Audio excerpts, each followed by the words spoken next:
Now, as that war continues, it is impacting people all around the globe, even here at home. General Borovoy sat down with a local Centerville man who's from Israel. What did he share with you?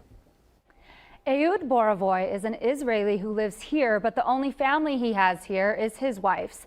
All of his family and many of his friends are in Israel, spread out throughout the country. He spoke to me about how difficult this has been. I fear for my family, I fear for my friends, and the rest of the people of Israel. It's hard for many of us to imagine waking up and finding out the news that your family and friends might be dead, but that's how it was for Borovoy. Luckily, right now, everyone he knows is okay. Getting up in the morning and hearing the news after fact, which was 7-8 hours after, was very difficult. I was in shock.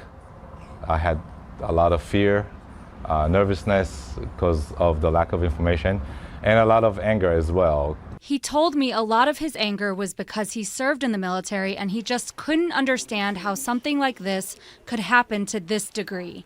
It is difficult for many to try to comprehend what happened, but it might be just as difficult to know that this war might not be over anytime soon. I spoke with an international studies professor from Centerville University about that. Increasingly, there's a troop buildup along the border with Gaza.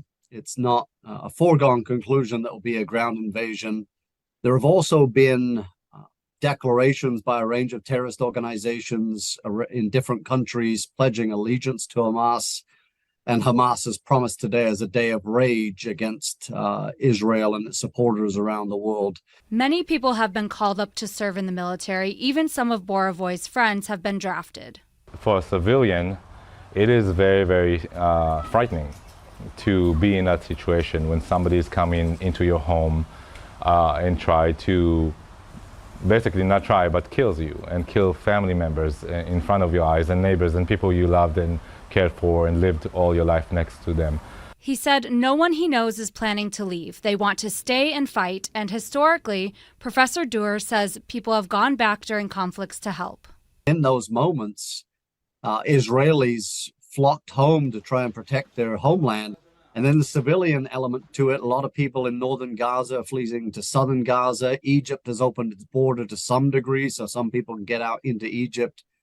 But it's a very, very dangerous situation that's emerging. Borovoy's message in this war is about fighting together. We have to rally together against evil. The acts that happened this past week and weekends were pure evil. Borovoy says he's had a lot of support from both the Jewish and Christian communities. He also says if you know someone who is Israeli or from the Jewish community, check on them. Just reaching out goes a long way. Back to you.